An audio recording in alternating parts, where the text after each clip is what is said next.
어릴 적부터 그를 깨우치고 총명한 터라 부모의 기대를 한 몸에 받은 촉망한 청년이 있었습니다. 부모의 권유로 대학에서 변호사가 되기 위한 필요한 공부를 하고 있었죠. 그러던 어느 날 친구와 함께 들판으로 들어가고 있습니다. 난데없이 내려친 번개에 맞아 그는 그 자리에서 꼬꾸라지고 맙니다. 그리고 같이 가던 친구는 즉사합니다. 그 일로 너무나 큰 충격을 받은 이 청년은 친구들 누구에게도 심중을 털어놓지 않은 채 당시 수도사 모임에 들어가게 되죠. 그 모임에 소장된 여러 철학 서적들을 보다가 라틴어로 된 성경 사본을 발견하게 됩니다. 마치 이렇게 두껍게 호기심 가운데 탐독을 하죠. 그런데 그 수많은 성경 구절들 중 사람들에게 전해지는 내용은 빙산의 일각이었다는 점을 알게 됩니다. 놀라움을 금치 못한 채 큰 충격을 받죠. 그리고 공부를 더 하기로 합니다. 수도사가 되기로 결정하죠. 그 수도사의 이름이 마틴입니다. 1512년 어느 날 마틴은 수도원의 탑이라는 곳에서 회심을 하는 체험을 경험하게 됩니다. 탑의 경험을 하게 되는데요. 그는 로마서 1장 17절 복음에는 하나님의 의가 나타나서 믿음으로 믿음에 이르게 하나니 기록된 바 오직 의인은 믿음으로 말미암아 살리라 라는 말씀을 읽게 됩니다. 구원은 공로에서 업적에서 오는 것이 아니라 믿음에서 신뢰에서 온다는 비롯된다는 사실을 확신하게 되죠. 그로 말미암아 개혁의 횃불을 든 오늘날의 마틴 루터로 알려진 종교개혁자가 됩니다. 한 사람의 생에 있어서 이렇게 체험이 차지하는 비중은 큰가 봅니다. 우리들이 신앙생활을 해왔을 때 우리가 겪었던 가장 놀라운 체험은 무엇이었습니까? 그 체험이 나에게 어떤 영향력을 가져다 주었는지요? 어떤 변화를 가져다 줬는지요? 물론 기독교 신앙은 믿음에 기초합니다. 주님을 믿는 주님의 인격과 주님의 말씀을, 역사를 믿는 그 믿음에 기초하고 있죠. 그렇습니다. 우리는 주님이 누구신지를 알고 믿습니다. 주님이 어떤 일을 행하셨는지를 알고 믿고 고백합니다.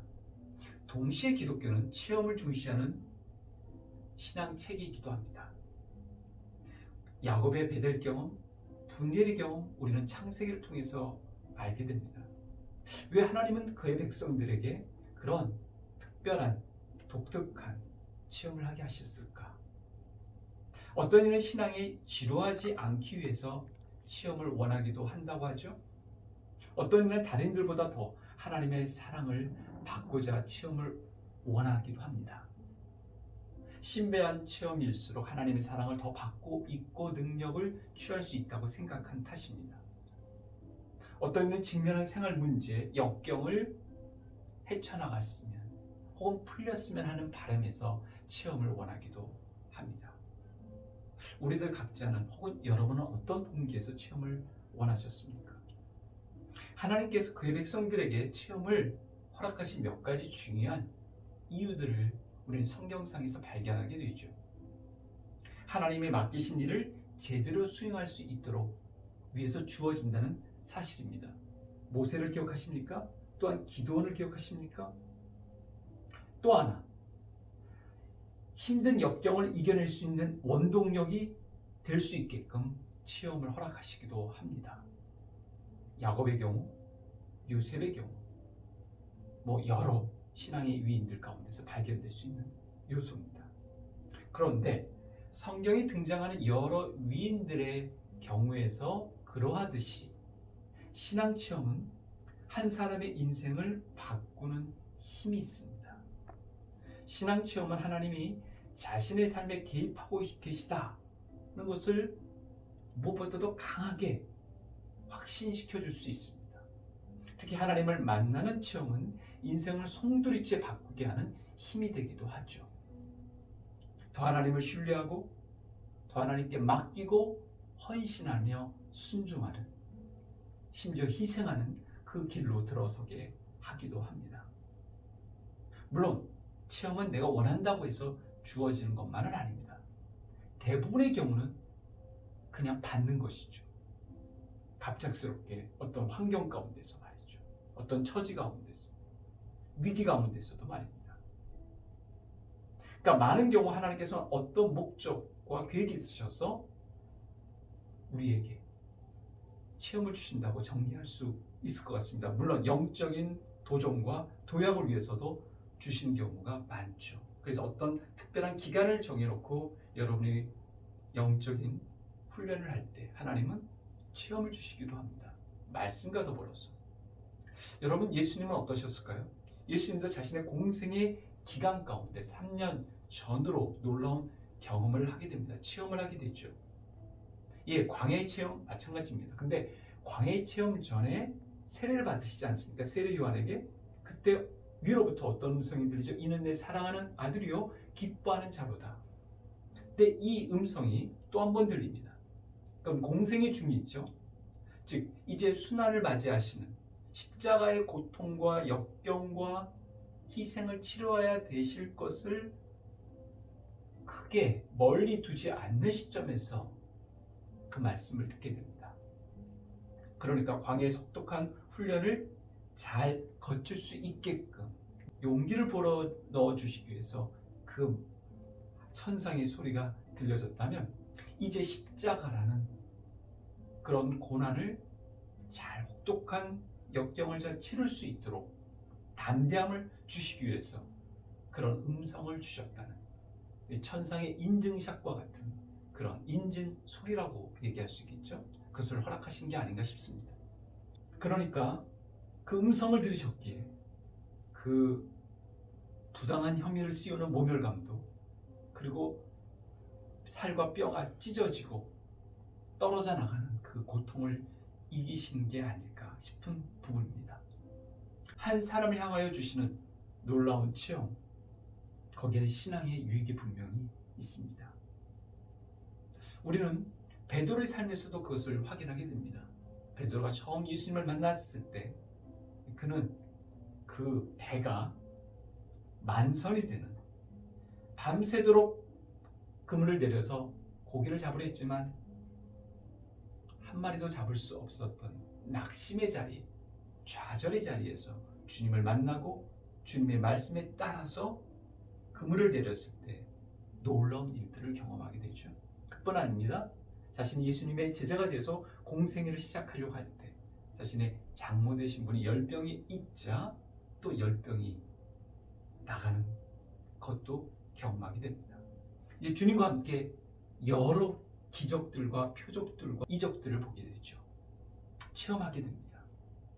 그런데 이제 주님께서 십자가의 고난을 겪으시게 될 때 그는 만류합니다. 제지합니다. 그러실 수 없다. 그럴 때 주님께서는 꾸짖죠. 그러면서 자신은 제자들 중 누구는 주님을 버릴 수 있을지 몰라도 나는 그럴 수가 없다고 장담을 합니다. 그러나 주님의 말씀처럼 세 번이죠. 예, 그는 주님을 부인하게 됩니다. 이 베드로 장담했지만 그 장담을 이뤄내지 못했습니다. 그런데 보세요. 예수님께서 부활하신 다음에 그에게 찾아오시죠. 그러면서 그 바닷가에서 그에게 3번씩이나 묻습니다. 나를 사랑하냐고. 그가 3번 주님을 부인했는데 3번씩이나 주님을 사랑하냐고 그 질문을 받게 됩니다. 주님은 내 양을 먹이고 내 양을 치라는 주문을 하게 됩니다. 사람을 낚는 어부가 되게 하시고자 하는 주님의 계획을 다시금 떠올리게 하신 것이죠. 이 또한 놀라운 체험이 아니었을까 싶습니다. 왜냐하면 자신은 예수님을 더 이상 쫓는 제자가 될 수 없다고 생각한 나머지 옛 일터로 되돌아갔기 때문에 그렇습니다. 그러나 주님은 다시금 그에게 기회를 주셨습니다. 어떻게 너는 나에게 그렇게 할 수 있느냐라는 말을 전혀 하시지 않은 채 그냥 위임해 주셨습니다. 그런 베드로를 향해 주님이 찾아오셨다는 그 점, 그리고 자신에게 말씀하셨다는 그 점이 얼마나 그에게 또한 놀라운 체험이 되었을까요? 거기서 끝나는 것이 아닙니다. 맞춰지지 않습니다. 그는 오순절 경험을 하게 됩니다. 예수님의 말씀처럼 때 성령께서 오시게 되죠. 그는 유약한 사람이 아니었습니다. 그는 사람들 앞에서, 공중 앞에서 부인하는 사람이 아니었습니다. 예수님께서 바로 메시아이고 그리스도며 그리고 주와 구세주가 되신다는 것을 담대하게 용기 있게 전하였습니다. 그래서였을까요? 사람들의 회개를 끌어냈습니다. 그리고 3,000명이 세례를 받게 되는 놀라운 일들이 일어났습니다. 성경의 증언이죠. 한 사람의 변화에 따른 이 영향력이 이렇게 커졌다는 것은 놀라운 일이죠. 그 점을 성경은 보여줍니다. 어쩌면 우리는 베드로보다 이러저러한 면에서 더 많은 체험들이 있을지 모르겠습니다. 문제는 왜 그런 체험을 주셨는가입니다.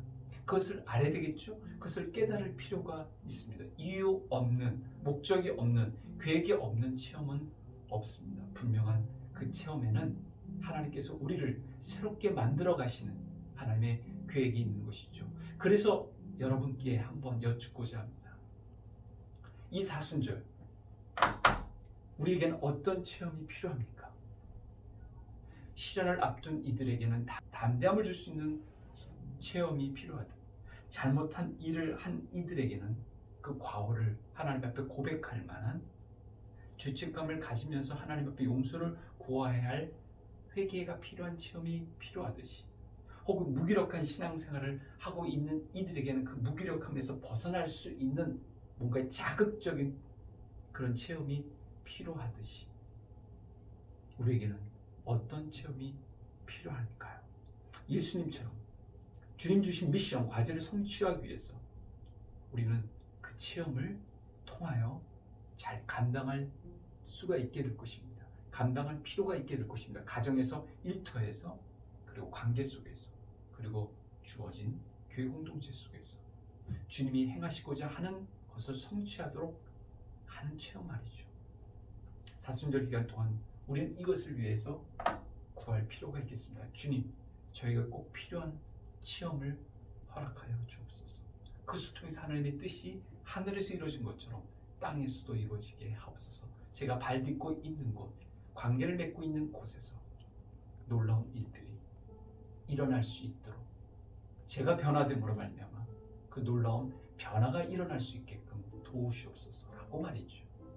기도하시겠습니다. 은혜로우신 아버지 하나님, 체험을 허락하실, 체험을 주시는 주님이신데 그 분명한 뜻이 있으실 텐데 그 체험이 이 사순절 기간 동안 우리에게도 있게 하여 주시고, 그 체험을 통해서 한 단계 도약할 수 있도록 도우시고, 그 체험을 통해서 주님을 새롭게 만날 수 있도록 도우시고, 그 체험을 통해서 담대지게 하여 주시옵시고, 그 체험을 통해서 변화될 수 있도록 인도하여 주시고, 그 체험을 통해서 주님께서 맡겨주신 과제를, 미션을 성취할 수 있도록 이 사순절 기간을 축복하여 주시옵소서. 우리 주 예수 그리스도의 이름 의지하여 기도합니다. 아멘.